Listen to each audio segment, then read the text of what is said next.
விநாயகர்னா விநாயகரை வச்சு தான் நான் எல்லா இடத்துலயும் நான் லிங்க் பண்ணுவேன். பாருங்க, மலரும் மாலையும் விநாயகருக்கு எப்பவுமே போட்டிருக்கும். மலரும் மாலையும் விநாயகருக்கு எப்பவுமே போட்டிருக்கும். விநாயகர் நீங்க பார்த்தீங்கன்னா தெரியும். எப்பவுமே மலரும் மாலையோட தான் இருக்கும். அதுக்கு அடுத்தது பாருங்க, மருமக்கள் வழி மான்மியமா வீட்ல மருமகள்லாம் இருக்காங்க இல்லையா, அவங்கலாம் போயிட்டு விநாயகர கும்பிட்டு வருவாங்க. அதான் இதுக்கான ஷார்ட்கட்டு.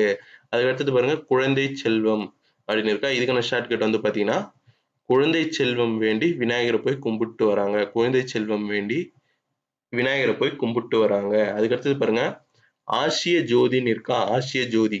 இதுக்கான ஷார்ட்கட் வந்து என்னன்னா, ஆசியாவிலேயே ஜோதி ஏத்தி கும்பிடுற ஒரே ஒரு கடவுள் யாருன்னா விநாயகர் தான். ஆசியாவிலேயே ஜோதி ஏத்தி கும்பிடுற ஒரே ஒரு கடவுள் யாருன்னா